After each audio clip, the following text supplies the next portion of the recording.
Welcome to Inside Personal Growth Podcast. Deep dive with us as we unlock the secrets to personal development, empowering you to thrive. Here, growth isn't just a goal, it's a journey. Tune in, transform, and take your life to the next level by listening to just one of our podcasts. Welcome back to Inside Personal Growth. This is Greg Voisin, host of Inside Personal Growth.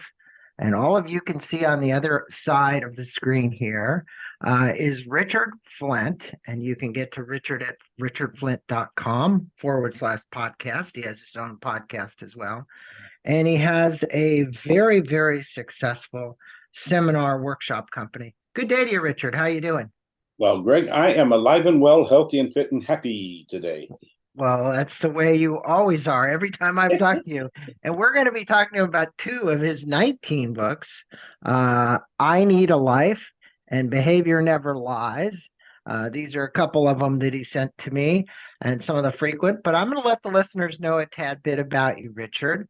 He's a very colorful person, as you can see by the background there. And he always wears those shirts. And there's a story behind that shirt that goes along with Las Vegas. But I'm going to let all of you guys figure that one out. He's a powerhouse. He's the chairman and CEO of Flint, Inc., highly sought after company that specializes in transformative training and development of individuals, companies, associations, over 35 years of experience in the field of human behavior and development. He's cemented himself as a renowned keynote speaker and seminar leader who has addressed more than 200,000 people across the globe each year. He's a prolific author. As I said, he has 19 books, produced more than 100 plus audio and video learning programs, including being a finalist for the top self-help book in 2005. He's a media darling, has made appearances over 100 radio and TV shows, not including his own podcast, which we just talked about, showcasing his exceptional ability to captivate audience with his knowledge and insight. He also hosts his acclaimed podcast, Let's Talk Human Behavior, where he shares his extensive knowledge and helps listeners unlock their true potential. Well, it's a pleasure having you on, Richard. And what we're going to do is we're going to talk about these two books. And, you know, if these two books are any indication of what you teach people in your workshops and seminars, then tally-ho to you. Wonderful work. So let's just start off with the overview of your journey. You've been the founder of this. You've been doing this over 30 years. And you're basically I've really helped people with personal growth. How did you get into this, Richard? Why did you get into it? And how come so many books? Well, you know, if you had told me basically 35, 36 years ago that this would be what I was doing with my life, I would have laughed at you. Yeah. And I think a lot of us, you know, we have a plan for our life, but sometimes there are turning points in our life that take us in a different direction than where we thought we were headed. When I went to college, I got an undergraduate degree in English and speech. And Greg, I thought I was going to teach. But at that time, before you could get your teaching certificate, you had to do a thing called practice teaching. Mm-hmm. So I had a 12th grade English class that I was teaching.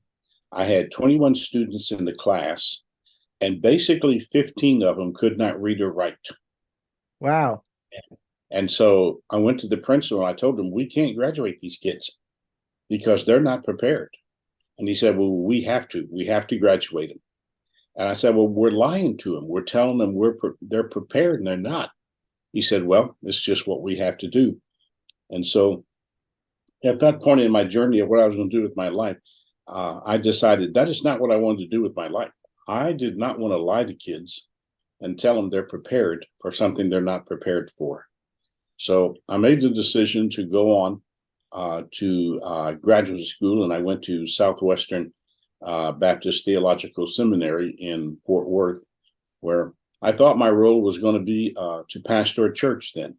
Mm-hmm. And when I was finishing up my degrees there, I had a church come to me and wanted to know if I would be interested in becoming the pastor of their church.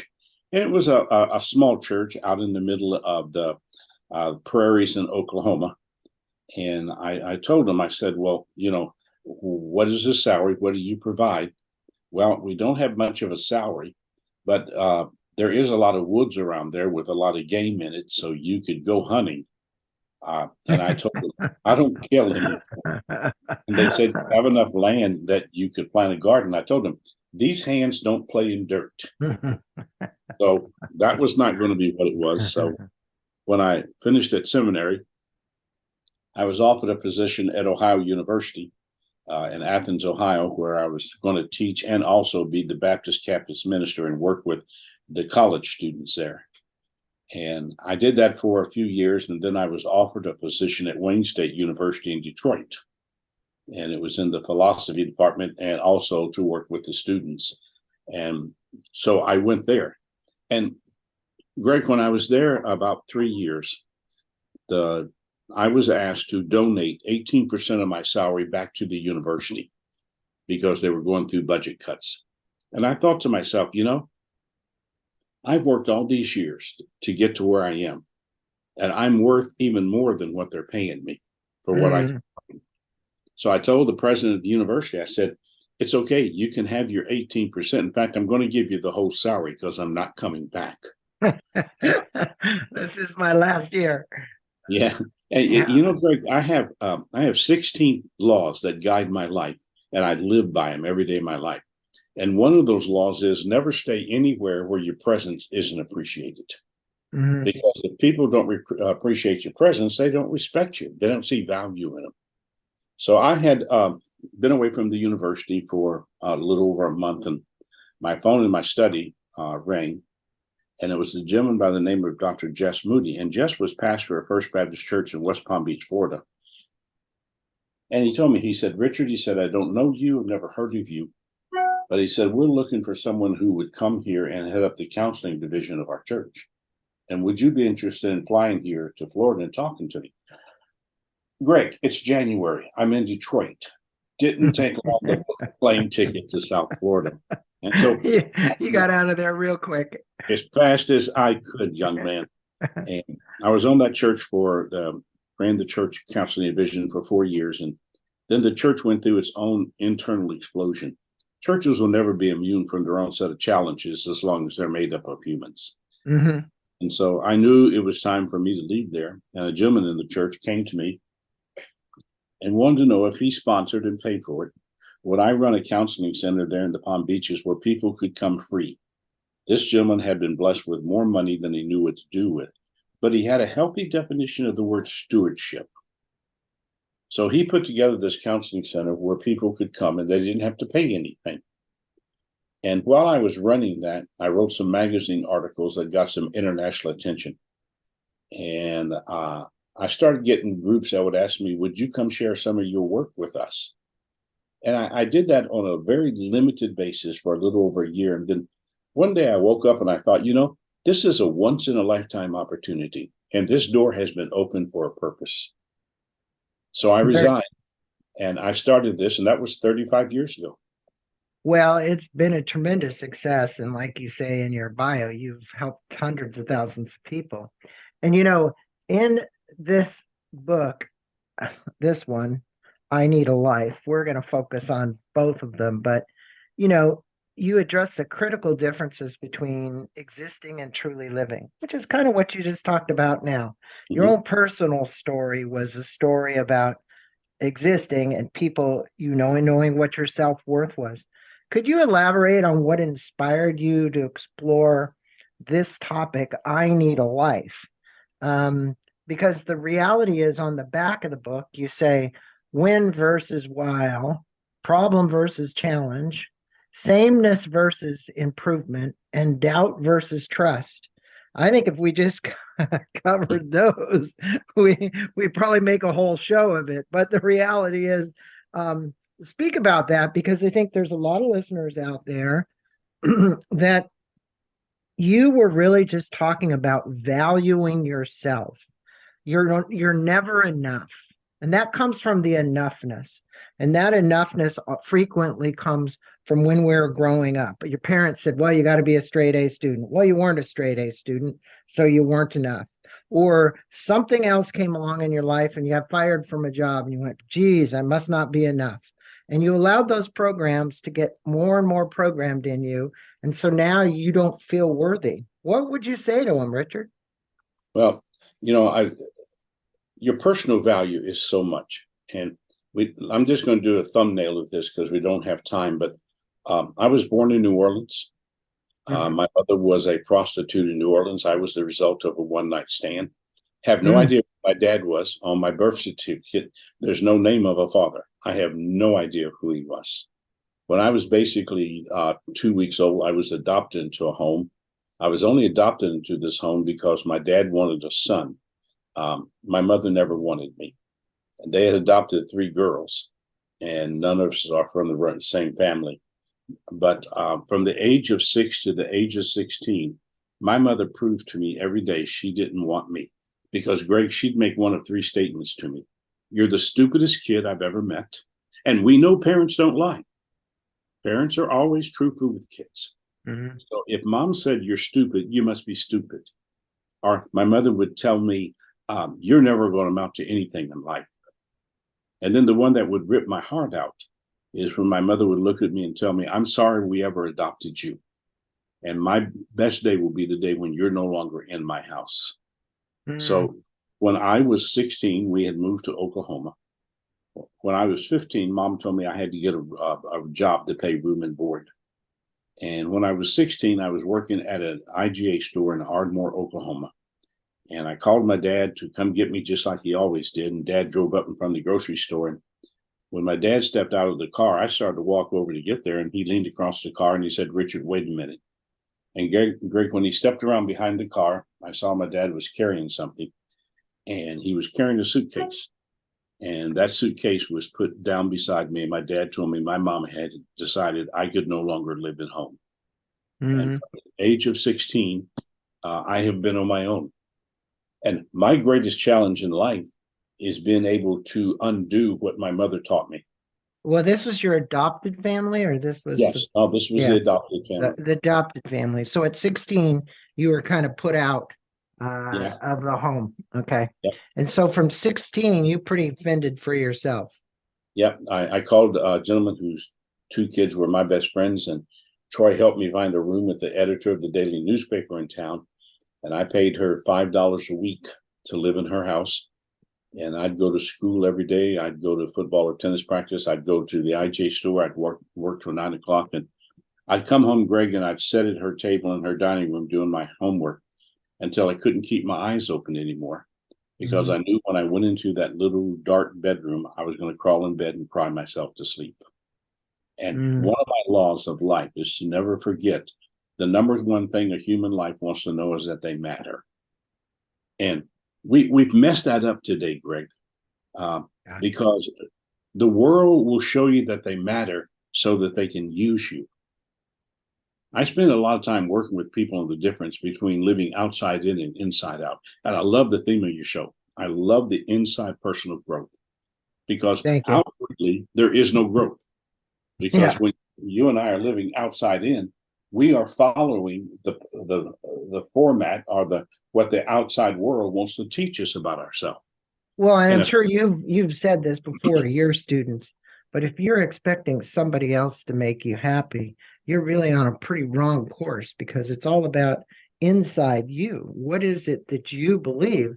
And I think what might be good for our listeners, because of your story, there's many people out there that have stories. Everybody's got a story, right?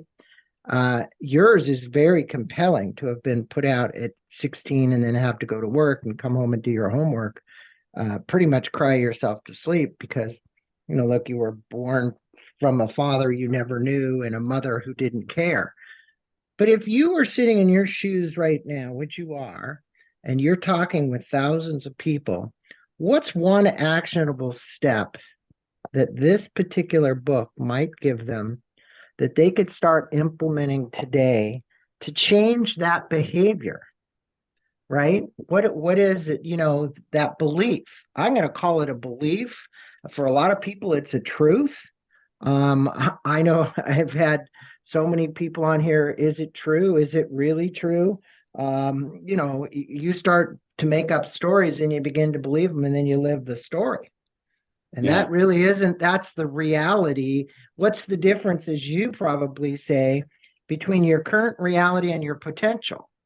There's a gap there between the reality and the potential. And if there's anyone that could help somebody give them an actionable step to start on the road toward their potential, what would that be?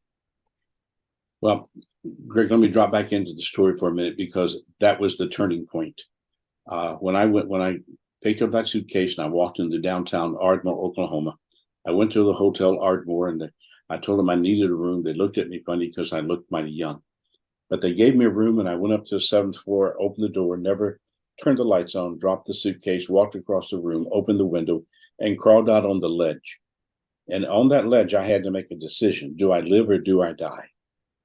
And there was a turning point there because I realized that if I jumped, my mother would win. And I wasn't about to give anybody that victory in my life.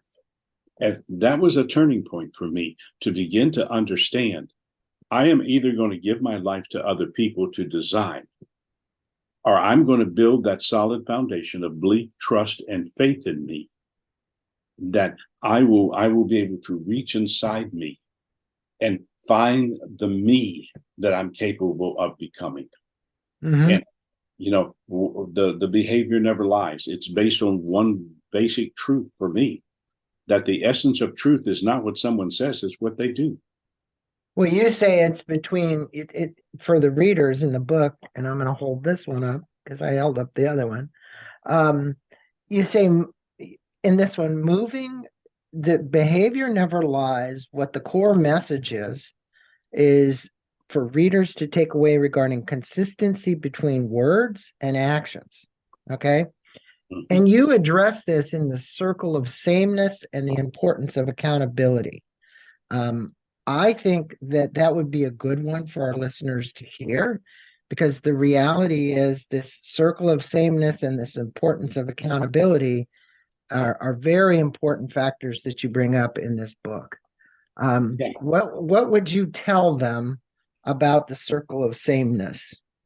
Well, all of us, we either live from yesterday to today or today to tomorrow. And if I live from yesterday to today, all I have is where I've been. And Greg, yesterday is made up of two sets of filing cabinets. One set of filing cabinets is all the wrongs that I believe my life has had and all the failures that I've had, everything that pulls me down, and everything that makes me doubt myself and worry about myself and live in uncertainty. And there's another set of file cabinets that are all of my successes. And that file cabinet is based in my belief, my trust, and my faith in myself. And what I find with most people is because they don't understand basically the title of your show, Inside Personal Growth. That outside yourself, you can't grow because you're an actor in someone else's play. Mm-hmm. The only way you and I are going to grow is that we're going to grow from the inside out. But to do that, I've got to strengthen the three things that hold that foundation in place. I've got to believe in myself. And if your listeners could get to know me, I am probably the most self-confident person they'll ever meet in their life. I throw parties and I'm the only one I invite. And God, there's such great parties. Because now it took a while to believe in myself because I had to undo what my mother had taught me about me. Right. And then once I had the belief, I began to trust me. And as I trusted in myself, I began to see my value. I began to see my talents. I began to see what, as an individual, that I can actually achieve in my life. But to do that, I had to eliminate a lot of people out of my life. And this is a challenge with growth. The more you want to do with your life, the fewer people you can have in your life. Because most people are not in your life to strengthen you. They're in your life to see what they can take from you. And then when they're done with you, they just sort of toss you aside. And I have that belief, I have that trust, I have that faith in myself. I think every one of the people that we encounter in our life is there for us to learn a lesson. depends on what we take away from it. And I would like for you to speak about our own personal responsibility. We're 100% responsible for ourselves, right? Nobody else. And what is the importance of that and the importance of being accountable? Well, there are certain words right now in our society that are trying to be erased. And one of those is accountability. This is my life. God gave me my life. Mm-hmm. And I am here on this earth to create the life that allows me to be free to be me. And it gets challenged all the time. Mm-hmm. But if I am not accountable for my behavior, then what do? I live in a world of blame, which there's a lot of today. I live in a world of excuses, which is the title of my next book. So what's your excuse? I live in a world where I justify everything that I do. Mm-hmm. And if you want to be a part of my life, you agree with me. So what do? I bring the outside world into my life. Mm-hmm. And I form that circle of sameness where every day I repeat where I've been. But I have another choice. I can live from today to tomorrow. And if I live from today to tomorrow, what am I doing? I'm focusing on the value of my life. When I grow, and growth is not automatic. When Mm-hmm. I grow, I have to strengthen the belief, the trust, and the faith in myself. I was on a call right before we started with one of my mentoring students, and he's struggling right now in his life because he's at a crossroads in his life where he either has to accept this is my life or I'm going to continue to give my life to other people. But he's realizing how lonely that life of other people having control and how little you're going to achieve. And that all you have is a yesterday that you keep repeating in your circle of sameness. I agree with you. We used to have a saying, and I'm sure you've heard this: yesterday is a canceled check, tomorrow's a promissory note, right? But the reality is it's so true. If you're living from today to tomorrow, you have something to live for. If you're reliving your experiences from yesterday, you're just digging up all the stuff that could have gone wrong and the coulda, woulda, shouldas, right? And the reality is it's not about the coulda, woulda, shouldas. It's about your potential and moving from where you are now or your current reality to your potential. And you talk about 8-step process. Now we've talked about a few of them so far. One of them is believe in yourself, expand your horizons, holding yourself accountable, addressing your inconsistencies, very carefully align yourself with the right people. I think that one's a big one. That very carefully aligning yourself with the right people, number 5, is really big. Increasing your awareness and operating your life at a manageable pace and refusing to go backwards. So, out of those 8, we've addressed many already. What we haven't addressed is inconsistencies and carefully aligning yourself with the right people. Increasing your awareness is a big one, and operating your life at a manageable pace. What would you basically just overview tell our listeners about addressing inconsistencies and aligning ourselves with the right people? Well, for you and I to have growth, we have to understand that in life, there are 3 things we have to build consistency. You got to have a positive purpose for your life. Mm-hmm. Because if I don't have a positive purpose, Greg, all I'm going to do is live every day doubting myself. And the interesting thing about doubt is you can't doubt without worrying. And when doubt and worry join forces, what do? They give you the feeling of uncertainty. Right. So doubt is what creates inconsistencies. It's the most formidable enemy that most of us have. I mean, I know you've been there. I've been there. Your listeners have been there. How many times do we live in a world where we doubt ourselves? Mm-hmm. And, my mind says, let's do it. My emotions say, try. Because when you're living with inconsistencies, you're living from your emotions up. When you're living from consistencies, you're living from your mind down. And there is a battle that goes on inside of us. And that battle is between that old you that wants that circle of sameness and that new you that wants you to move forward. And those two natures inside of us fight all the time. And if we live in that world of inconsistencies, then I bring people into my life who support that. I agree. And emotions don't need to take the ride in the trunk. The emotions need to come out front.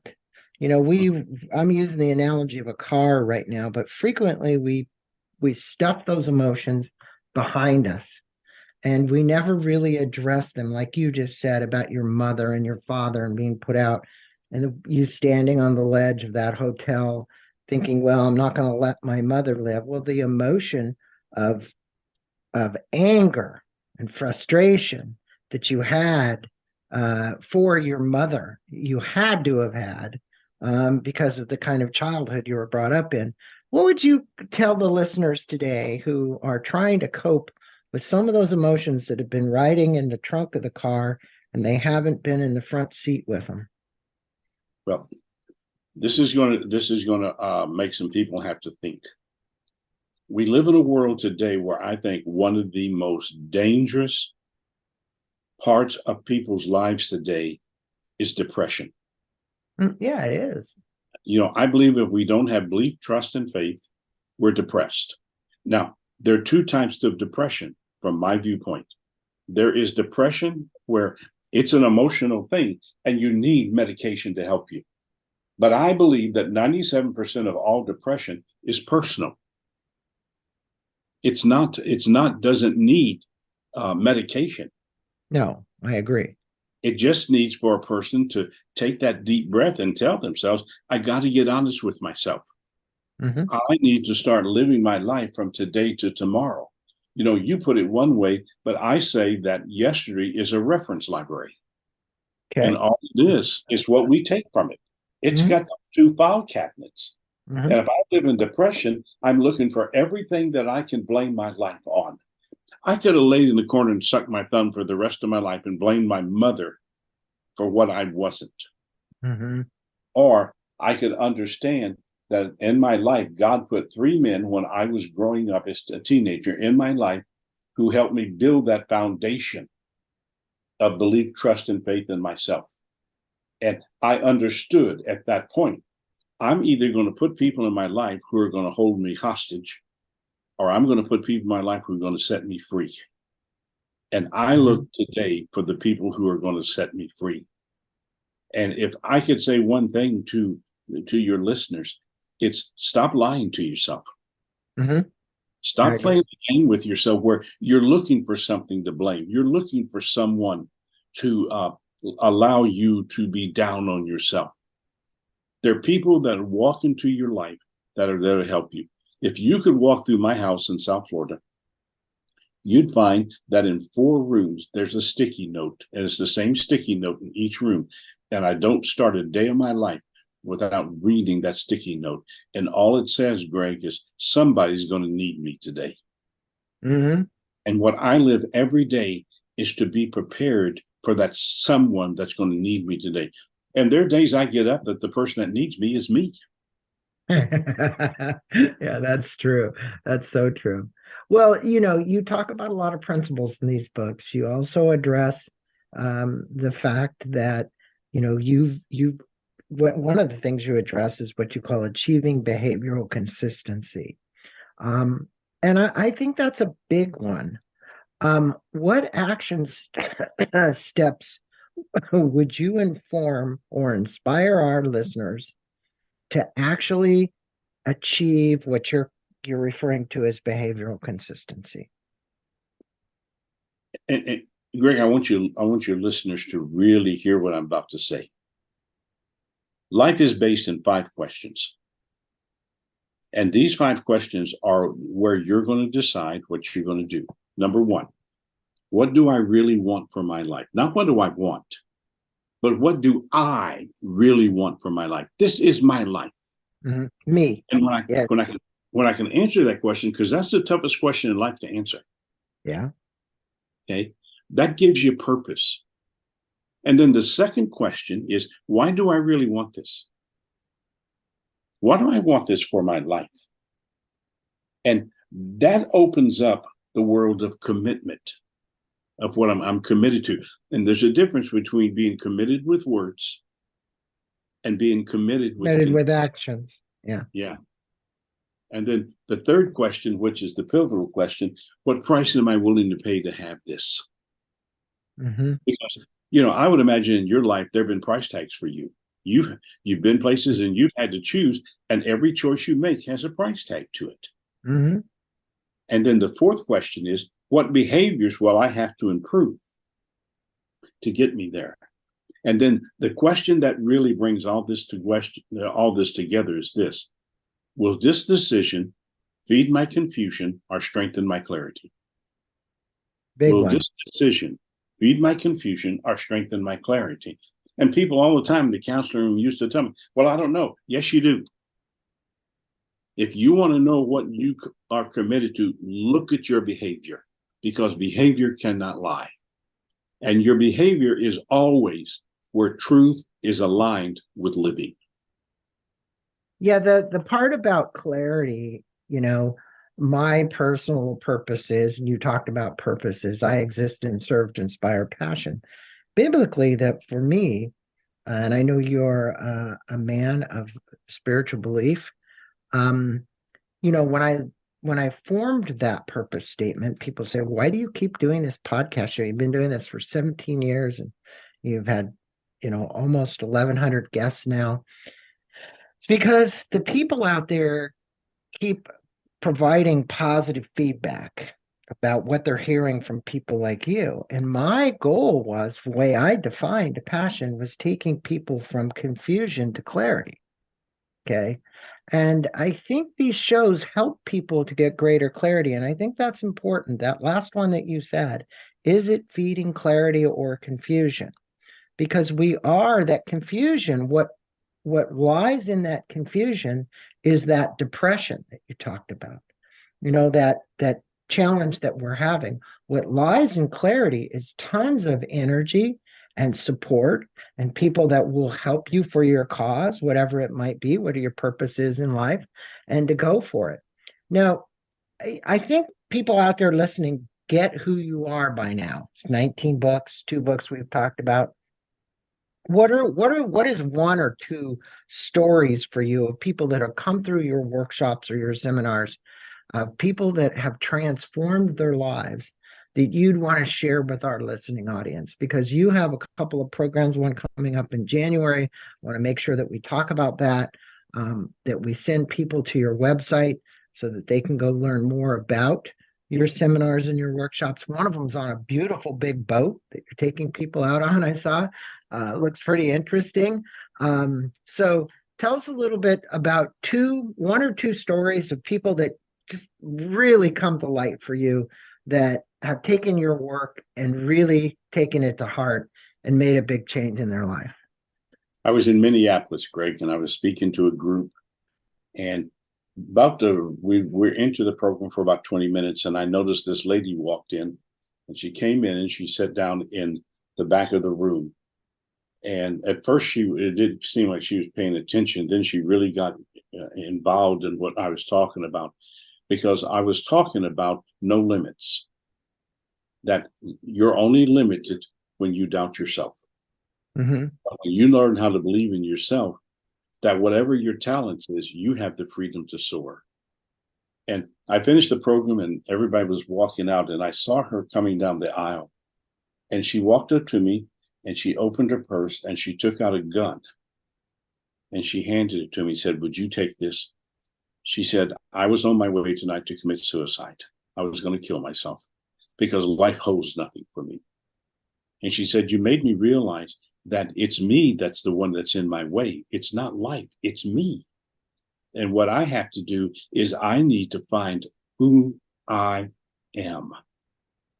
And, I worked with that lady for almost a year after that. And today, she is a living, breathing model of someone who took what she thought was a time in her life where life had no value, to today where she is a nurse and she's making tremendous difference in the lives of people. Mm-hmm. And what a great story. It always is compelling when you hear the stories of the lives that have changed as a result of perfect timing, God's destiny. Somebody to walk in that room at that time and hear what you were talking about. I don't ever believe that it's us. I believe it's being channeled through us. I do too.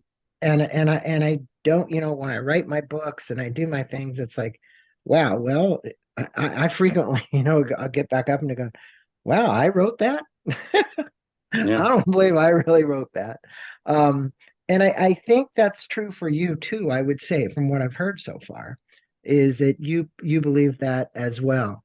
Now, if somebody was to want to come to one of your workshops, because I want to get this in, you have this Power to Be 24 workshop coming up. You've got a podcast show. You've got 19 books. You've got all kinds of things when people go to your website. And for my listeners, it's richardflint.com is one of them. What is the other landing page for you as well? Because you've got several. But I know Richard Flint, RICHARDFLINT.com. There you can learn more about him, but he's also got another site as well, right? Yeah. One of the ones that we're working on now, because I used to do one major conference a year, Greg, where we would have 300-400 people at it. We did it for 30 straight years. Mm-hmm. And I put it on my heart. It was time to change that design. So what we've done is we've started a group of small group retreats that are limited to 15 people. Mm. Our next one is January 11 through 14. It's going to be in Palm Beach Gardens, Florida. And my theme is sharpening your listening skills. Because you asked me, what do you think is the most important skill you need in your life? It's listening. Without listening, there is no communication. Correct. So we're going to talk about communication. We're going to talk about the difference between listening and hearing.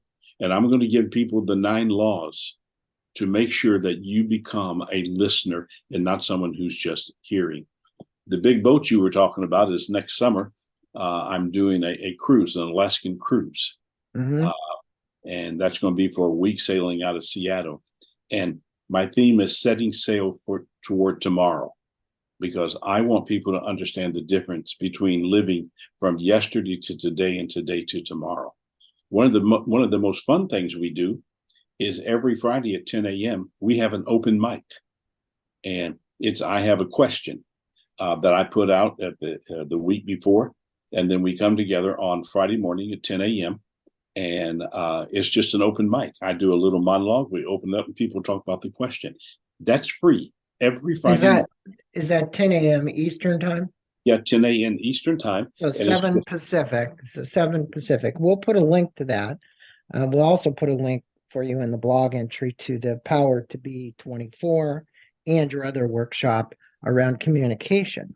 Because I think it's really important. The resources are out there for my listeners, for them to access not only you, but to access your books. Obviously, just go to Amazon and type in Richard Flint. You're going to get all these books. He's got a blog, so there's all kinds of regular posts there. There's a podcast that you can go to. You can see it up in the left-hand corner right now, just richardflint.com/podcast. Let's Talk Human Behavior. So there's plenty of ways for my listeners to get engaged with you. And I think, it's been a very great dialogue we've had this morning about many different things. And I'm sure that you and I could speak for much, much longer. But I want to kind of wrap things up with, if somebody's listening out there, what do you hope is the lasting impact for those people that either engage with your books, come to your workshops or seminars, hear you speak in some way? What is it that you would like to have happen? And what are 3 takeaways from today's talk that those listeners could really actionable steps that they can incorporate into their life? Number 1, the guiding force in my life, and this is what I'd hope that people would move toward, that my purpose in life is to create a positive presence that has a presence when I'm not present. To have a positive presence that is present when I'm not present. And that I want to be my legacy. Then as far as the thoughts, behavior never lies. Don't ever get away from that. That is a truth that if you can bring that into your life, it'll revolutionize your life. Number two, that I am an original, not a carbon copy. God didn't put me here to be like anybody else. He gave me uniqueness.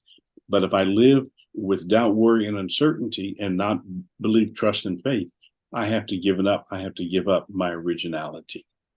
And then the last one, and this one is really important to me. Anything you don't confront in life, you validate. Anything in life you don't confront in life, you validate. And there are so many of your listeners and so many people who don't confront themselves. They lie to themselves. And they don't confront their behavior. And always remember, whoever you are is not defined by what you say. It's defined by the behavior of your life, because behavior never lies. That is really poignant, because we used to say when I took my master's course in spiritual psychology, you don't have to believe everything you think, one. And two, we said if a camera followed you today, video camera, did a whole day of a day in the life of Richard Flint or Greg Voisin, when you rolled that camera back, would you like what you saw? And I think it's important to realize that we want to all behave in a way that we would like what we saw. What was it that you did for other people? What did you do for yourself? How many people did you engage with? How did you help transform their lives or give them a step up? And I think that this dialogue with you this morning has been one that's going to help people take a step up. And you can do that by just reaching out to Richard. Go to richardflint.com. He's accessible. It's not like there's a curtain there and it's the Wizard of Oz and you can't talk to him. You can talk to Richard. You can talk to his staff as well. He's got a very efficient staff. It is a big business, but Richard is never unreachable. That's the point. And I think if you've got a problem or an issue and you want to reach out, do that. He's the kind of person that will get back to you. A lot of people won't, but I do realize that Richard will. Right, Richard? Yeah. And Greg, I want to say one more thing. If I've touched you today and you're struggling with something in your life, you don't know what to do, send me an email, richard@richardflint.com. Might take me a couple of days to get back to you, but I answer every email personally. And if I can help you in any way, because I live by those words, somebody's going to need me today. And it's possible that someone that is listening to us today will need us. richard@richardflint.com. And here are the two books that we talked about this morning. The other thing is, if you're somebody who's out there in pain or in need of assistance or needs to talk to somebody, don't be that person that goes to the ledge of the hotel room and makes the wrong decision. Make the decision for you. If you're that lady in the seminar with the gun in your pocketbook, make sure that you give it up, because there's something so much more to live for than the negative thoughts that you've started to believe about yourself and the world. Because there is so much positive out there. I know in the world in which we live in today, Richard, people can get distracted so easily by social media, the news, the things that are going on, and get so frustrated by the economy or the wars or whatever, and get so distorted in a belief. And I think if you do an action outside of yourself to help somebody else, they've always said that that act of kindness, that act of supporting someone else, which is my nonprofit, People Know Compassionate Communications, we help the homeless. It's so important that you'll find out what will happen to you is your life will change for the benefit, for the better. And the reason for that is that you're not thinking about yourself. You're thinking about somebody else, right? Somebody's going to need me today. That's right. That's those 4 stickers in your various rooms. Somebody needs you today. And it's true. Every day somebody needs you. So don't give up your life for not being needed. You are needed. Richard, your personal story was really, really compelling. I did not know that about you, but I can see why you've become the man that you've come and the position that you've taken in life to help other people. And your story about getting there. And again, Richard pointed out the first part of this interview, your worthiness. Keep in mind that everybody out there listening, you are worth, you have a high value, and your value is probably higher than you think, right? Just like Richard walked away from 2 or 3 things before he got where he is today. But it takes a lot of confidence to believe that you are worthy. And I get that, right? Everybody deals with that you are enough. And I'm here to tell you that Richard gave us a lot of messages about you being enough.